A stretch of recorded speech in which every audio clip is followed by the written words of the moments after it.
Hi friends, ఎలా ఉన్నారు? నేనైతే చాలా బాగున్నాను. ఇవాళ అయితే కనుక మా అబ్బాయి ఆమ్లెట్ కావాలని అడిగాడండి. నేనేమో అర్జెంట్ మంచి పనిలో ఉన్నాను. నేనైతే వేయినాను అన్నానండి. నువ్వు వేయకపోతే నేను వేసుకోలేనా అని చెప్పి వంటగదిలోకి వెళ్ళాడండి.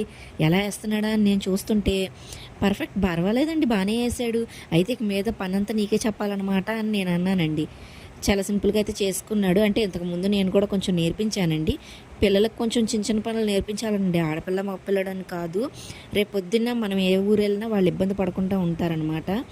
ఇంకా ఫుల్ వీడియో అయితే నేను యూట్యూబ్ ఛానల్లో అప్లోడ్ అయితే చేశానండి. ఎలా వేసాడు, ఏంటి, నాతో ఎన్ని జోకులు వేసాడు, ఇవన్నీ కూడా మీరు చూడాలనుకుంటే కనుక ఫుల్ వీడియో అనేది మీరు యూట్యూబ్ ఛానల్కి చూడండి. వీడియో చూస్తున్నారు కానీ సబ్స్క్రైబ్ చేయట్లేదు. ప్లీజ్ లైక్ చేయండి, షేర్ చేయండి, సబ్స్క్రైబ్ చేయడం మర్చిపోకండి. మీరు సబ్స్క్రైబ్ చేస్తేనే మేము మంచి వీడియోలు అనేది తీస్తాము. మీ సపోర్ట్ మాకు కావాలి. Thanks for watching. బాయ్.